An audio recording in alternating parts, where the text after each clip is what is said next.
good morning. അപ്പോൾ നമുക്ക് എല്ലാവർക്കും എപ്പോഴും ആവശ്യമുള്ള കാര്യങ്ങളാണല്ലോ ഇഡ്ഡലിക്കും ദോശയ്ക്കും ഒക്കെ കഴിക്കാനുള്ള സൈഡ് ഡിഷുകൾ നമ്മുടെ ചട്നികൾ. അപ്പോൾ പല രീതിയിൽ നമ്മൾ ചട്നികൾ ഉണ്ടാക്കാറുണ്ട്. തേങ്ങ ചട്നി തന്നെ പല രീതിയിൽ ഉണ്ടാക്കാറുണ്ട്, മുളക് ചട്നി പല രീതിയിൽ ഉണ്ടാക്കാറുണ്ട്, തക്കാളി ചട്നി, സവാള ചട്നി എല്ലാം പല രീതികളിൽ ഉണ്ടാക്കാറുണ്ട് കേട്ടോ. ഇന്ന് നമ്മൾ ഉണ്ടാക്കാൻ പോകുന്നത് സവാള ചട്നിയാണ്. ഞാൻ കഴിഞ്ഞ ദിവസം പറഞ്ഞിരുന്നു സവാള ചട്നിയുടെ വീഡിയോ വൈകാതെ ചെയ്യാമെന്നുള്ളത്. അപ്പോൾ ഈ രീതിയിൽ നിങ്ങൾ സവാള ചട്നി ഉണ്ടാക്കിയിട്ടില്ലെങ്കിൽ നന്നായിട്ട് ഇഷ്ടപ്പെടും. ദോശയുടെയും ഇഡ്ഡലിയുടെയും കൂടെ ഒന്ന് ഉണ്ടാക്കി നോക്കൂ. അതിനുശേഷം ഇഷ്ടമായോ ഇല്ലയോ എന്നുള്ളതൊന്നും മറക്കാതെ കമൻറ്റ് ചെയ്യുകയും കൂടെ ചെയ്യണേ. നമ്മുടെ സവാള ചട്നി നമുക്ക് തയ്യാറാക്കാം. നമുക്ക് നമ്മുടെ ഇൻഗ്രീഡിയൻസ് നോക്കാം. ഞാനിപ്പോൾ 2 മീഡിയം വലിപ്പമുള്ള സവാള എടുത്തിട്ടുണ്ട്, ഒരു പച്ചമുളക് എടുത്തിട്ടുണ്ട്. എന്താണെന്ന് വെച്ചാൽ നമ്മൾ എരിവിന് വേറെ കാര്യങ്ങളൊക്കെ ചേർക്കുന്നുണ്ട്, അതുകൊണ്ടാണ് ഒരു പച്ചമുളക്. പിന്നെ ഒരു ചെറിയ തക്കാളി എടുത്തിട്ടുണ്ട്. തക്കാളി അധികം വലിപ്പമുള്ളത് വേണ്ട. പിന്നെ 4-5 അല്ലി വെളുത്തുള്ളി എടുത്തിട്ടുണ്ട്. അത്യാവശ്യം കുറച്ച് ഇഞ്ചി എടുത്തിട്ടുണ്ട്. ഇതാ ഇത്രയും ഇഞ്ചി എടുത്തിട്ടുണ്ട് കേട്ടോ. വെളുത്തുള്ളി എടുക്കുന്ന പോലെ തന്നെ ഏകദേശം അതിനോട് കുറച്ച് കൂടുതലായിട്ട് ഇഞ്ചിയും എടുക്കുക. പിന്നെ ഒരു 3 വറ്റൽമുളക് എടുത്തിട്ടുണ്ട്. വറ്റൽമുളക് ഇല്ലയെന്നുണ്ടെങ്കിൽ ചതച്ച മുളക് എടുത്താലും മതി. ഞാനിപ്പോൾ 3 വറ്റൽമുളകാണ് എടുത്തിട്ടുള്ളത്. കുറച്ച് മല്ലിയില നമ്മളിങ്ങനെ എടുക്കുമ്പോൾ ഒരു നന്നായിട്ട് ഇങ്ങനെ അമർത്തി പിടിക്കുകയാണെങ്കിൽ ഒരു പിടി മല്ലിയില എടുത്തിട്ടുണ്ട്. ഇനി ആദ്യം നമുക്ക് ഈ സവോളയും തക്കാളിയൊക്കെ ഒന്ന് കട്ട് ചെയ്തെടുക്കണം. അതിനുശേഷം ഇതൊന്ന് വഴറ്റിയെടുക്കണം. വഴറ്റിയെടുത്തിട്ടാണ് നമ്മൾ ബാക്കിയുള്ള കാര്യങ്ങൾ ചെയ്യുന്നത്. അപ്പോൾ ഇത് ചെറുതായിട്ട് കട്ട് ചെയ്യണം എന്നൊന്നുമില്ല കേട്ടോ, തീരെ ചെറുതായിട്ട് കട്ട് ചെയ്യണം അങ്ങനെയൊന്നുമില്ല. നമുക്ക് ഇഷ്ടമുള്ള വലുപ്പത്തിൽ കട്ട് ചെയ്യാം, വഴറ്റിയെടുക്കാനല്ലേ, അതുകൊണ്ട് ഏത് വലുപ്പത്തിൽ കട്ട് ചെയ്താലും കുഴപ്പമില്ല. ഇപ്പോൾ നമ്മൾ നമ്മുടെ സവോളയൊക്കെ നീളത്തിൽ കട്ട് ചെയ്ത് വെച്ചിട്ടുണ്ട്. ഞാൻ പറഞ്ഞല്ലോ ഇഷ്ടമുള്ള രീതിയിൽ കട്ട് ചെയ്യാം. തക്കാളി കുറച്ച് തിക്കായിട്ട് ഇതുപോലെ കട്ട് ചെയ്ത് വെച്ചിട്ടുണ്ട്. പച്ചമുളക് ഒന്ന് സ്പ്ലിറ്റ് ചെയ്ത് വെച്ചിട്ടുണ്ട്. ഇഞ്ചിയും വെളുത്തുള്ളി ഒന്നും ചെയ്തിട്ടില്ല കേട്ടോ. ഞാൻ ഇഞ്ചി ചെറുതായിട്ടൊന്ന് കട്ട് ചെയ്തിട്ടുണ്ടായല്ലോ. വെളുത്തുള്ളി അതുപോലെ തന്നെയുണ്ട്. ഇനി നമുക്കൊരു പാൻ ചൂടാക്കി എടുക്കാം. പാനിലേക്ക് ഞാനൊരു 1.5 ടീസ്പൂൺ വെളിച്ചെണ്ണ ചേർത്തിട്ടുണ്ട്. അധികം വെളിച്ചെണ്ണ വേണ്ട, നമുക്ക് അരച്ചെടുത്ത് കഴിഞ്ഞിട്ട് ബാക്കി വറവിടാനൊക്കെ ഉള്ളതാണ്. അതിലേക്ക് 3 വറ്റൽമുളക്, അതുപോലെ നമ്മൾ എടുത്ത് വെച്ചിരിക്കുന്ന ഇഞ്ചി വെളുത്തുള്ളി ഇതെല്ലാം ചേർത്ത് ഒന്ന് വഴറ്റിയെടുക്കുക.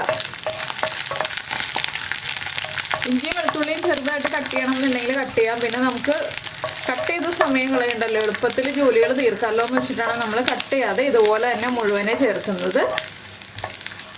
അപ്പോൾ നിങ്ങൾ ചെറിയ അല്ലി വെളുത്തുള്ളിയാണ് എടുക്കുന്നതെങ്കിൽ ഒരു 8 അല്ലി വെളുത്തുള്ളി വരെ എടുക്കാം കേട്ടോ. അതിപ്പോൾ എൻ്റെ കയ്യിൽ വലിയ വെളുത്തുള്ളി ഉണ്ട്, ചെറിയ വെളുത്തുള്ളി ഉണ്ട്, രണ്ടും കൂടെ മിക്സ് ആയിട്ടാണ് ഞാനിപ്പോൾ എടുത്തിട്ടുള്ളത്. ഇതൊന്ന് ചൂടായി തുടങ്ങണം. ഇഞ്ചിയും വെളുത്തുള്ളിയാണ് നമുക്ക് കുക്കായി കിട്ടാനുള്ളത്. ബാക്കിയുള്ള കാര്യങ്ങൾ ഒരുപാട് അങ്ങോട്ട് കുക്കായി കിട്ടണ്ട. അപ്പോൾ ഇഞ്ചിയുടെയും വെളുത്തുള്ളിയുടെയും ഒക്കെ ഒരു നല്ല മണം വന്ന് തുടങ്ങുമ്പോൾ നമുക്കിതിലേക്ക് നമ്മൾ എടുത്തു വച്ചിരിക്കുന്ന സവോള, അതുപോലെ തന്നെ പച്ചമുളകും തക്കാളിയും എല്ലാം ഒരുമിച്ച് തന്നെ ചേർത്ത് കൊടുക്കാം. ഇനി ഇതൊന്ന് വഴറ്റിയെടുക്കുക. ഇതിലേക്ക് ആവശ്യത്തിന് ഉപ്പ് ചേർക്കണം.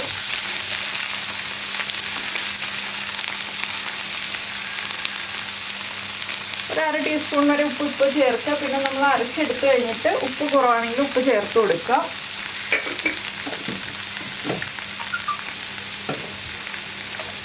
ഉപ്പ് ചേർത്ത് ഒന്ന് വഴറ്റിയെടുക്കുക കേട്ടോ. ഒരുപാട് അങ്ങോട്ട് വഴറ്റണ്ട, വല്ലാതെ കളർ മാറി വരുന്ന പോലെ ഒന്നും വഴറ്റേണ്ട ആവശ്യമില്ല. സവോളയും തക്കാളിയും ഒക്കെ ഒന്ന് ചെറുതായിട്ട് സോഫ്റ്റ് ആയിട്ട് വരണം, അത്രയേ ഉള്ളൂ. ഈ ഒരു ചട്നി ഉണ്ടാക്കാൻ വളരെ എളുപ്പമാണ്. അപ്പോൾ നിങ്ങൾ ഇങ്ങനെ ഉണ്ടാക്കി നോക്കിയിട്ടില്ലെങ്കിൽ ഉറപ്പായിട്ടും ട്രൈ ചെയ്യാം കേട്ടോ. തേങ്ങ വേണ്ട, അതുപോലെ തന്നെ അധികം ഇൻഗ്രീഡിയൻസ് വേണ്ട, നമ്മുടെ വീട്ടിലുള്ള കുറച്ച് കാര്യങ്ങൾ മാത്രം മതി. ഇത് ദോശയുടെ കൂടെയാണെങ്കിലും ഇഡ്ഡലിയുടെ കൂടെയാണെങ്കിലും നല്ല ടേസ്റ്റാണ്. കുറച്ച് മല്ലിയില വേണമെന്നേ ഉള്ളൂ. അപ്പോൾ ഇതൊന്ന് സോഫ്റ്റായി വരുമ്പോൾ നമുക്കിതിലേക്ക് മഞ്ഞൾപ്പൊടി ചേർത്ത് കൊടുക്കണം. അതാണെന്ന് വെച്ചാൽ മഞ്ഞൾപ്പൊടിയുടെ ആ റോ ടേസ്റ്റും കൂടി മാറി കിട്ടണം. നമ്മൾ മഞ്ഞൾപ്പൊടി ചേർത്തിട്ട് കൂടുതൽ സമയം വഴറ്റൊന്നുമില്ല. ഒരു 1/4 ടീസ്പൂൺ മഞ്ഞൾപ്പൊടി ഞാനിപ്പോൾ ചേർത്തിട്ടുണ്ട്. മഞ്ഞൾപ്പൊടി ചേർത്തിട്ട് മഞ്ഞൾപ്പൊടിയുടെ ആ റോ ടേസ്റ്റ് മാറാൻ വേണ്ടിയും കൂടി നമ്മളിപ്പോൾ ഒന്ന് വഴറ്റി കൊടുക്കുക. അപ്പോൾ നമ്മുടെ തക്കാളിയും സവാളയും കുക്കായി വന്നോളും. അല്ലാതെ ഓരോന്നും ചേർത്ത് വഴറ്റി അങ്ങനെ എടുക്കേണ്ട ആവശ്യമില്ല. അപ്പോൾ നിങ്ങളുടെ കയ്യിൽ വറ്റൽമുളകും ഇല്ല പച്ചമുളകും ഇല്ല എന്നുണ്ടെങ്കിൽ മുളക് പൊടി മാത്രം ചേർത്തിട്ട് അരച്ചെടുത്താലും മതി കേട്ടോ. അപ്പോൾ മുളക് പൊടിയാണെങ്കിലും ഈ ഒരു സ്റ്റേജിൽ ചേർക്കുക. ഒരു 3/4 ടീസ്പൂൺ എരിവുള്ള മുളക് പൊടി ചേർക്കുക. ഞാനിപ്പോൾ ഇതിലേക്ക് മുളക് പൊടി ചേർക്കുന്നില്ല. എന്താണെന്ന് വെച്ചാൽ പച്ചമുളക് ചേർത്തിട്ടുണ്ട്, വറ്റൽമുളക് ചേർത്തിട്ടുണ്ട്. വറ്റൽമുളകിൻ്റെ എണ്ണം കൂട്ടാം നമുക്ക് കൂടുതൽ എരിവ് വേണം എന്നുണ്ടെങ്കിൽ. ഇതിലേക്ക് നമുക്ക് ഒരു തണ്ട് കറിവേപ്പിലയും കൂടി ചേർത്ത് കൊടുക്കാം. കറിവേപ്പിലയും ഒന്ന് കുക്കായി തുടങ്ങട്ടെ. ഒന്നും വല്ലാതെ കുക്കാവണ്ട, അതാണ് നമ്മുടെ ഈ ഒരു ചട്നിയുടെ പ്രത്യേകത. ഇപ്പോൾ തന്നെ ഇതാ തക്കാളിയൊക്കെ ഒന്ന് സോഫ്റ്റ് ആയി തുടങ്ങിയിട്ടുണ്ട്. ആ മഞ്ഞൾപ്പൊടിയുടെ റോ ടേസ്റ്റൊക്കെ ഒന്ന് മാറി വരുന്നുണ്ട്. നല്ലൊരു മണം വന്നു തുടങ്ങും എല്ലാം കുക്കായി തുടങ്ങുമ്പോൾ.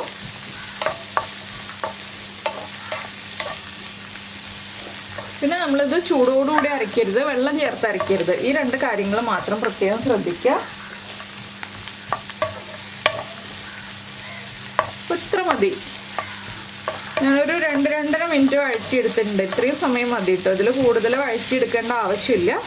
അപ്പോൾ നമുക്കിനി ഫ്ലെയിം ഓഫ് ചെയ്യാം. ഇതേ പാനിൽ തന്നെ വയ്ക്കാം. ഒന്ന് ചൂട് മാറി വന്നിട്ട് നമുക്ക് അരച്ചെടുക്കാം.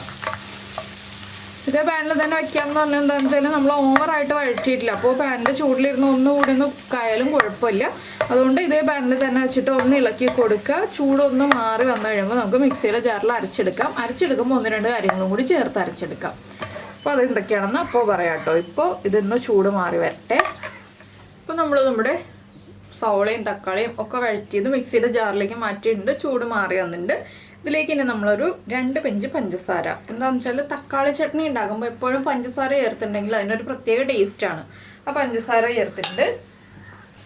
അതുപോലെ തന്നെ നമ്മൾ എടുത്തു വെച്ചിരുന്ന മല്ലിയില ഉണ്ടല്ലോ, ആ മല്ലിയിലയും കൂടി ചേർക്കുക. ഇനി ഇതെല്ലാം ചേർത്ത് തരിതരിപ്പായിട്ട് അരച്ചെടുക്കുക. ഫൈൻ പേസ്റ്റ് ആയിട്ട് അരയ്ക്കണ്ട, തരിതരിപ്പായിട്ട് അരച്ചെടുക്കുക. ഒട്ടും വെള്ളം ചേർക്കണ്ട, വെള്ളം ചേർക്കാതെ തന്നെ അരച്ചെടുക്കുക കേട്ടോ. അപ്പോൾ ഞാനിതൊന്ന് അരച്ചെടുക്കട്ടെ. ഇപ്പോൾ നമ്മുടെ ചട്നി ഇതാ നമ്മളിതുപോലെ അരച്ചെടുത്തിട്ടുണ്ട്.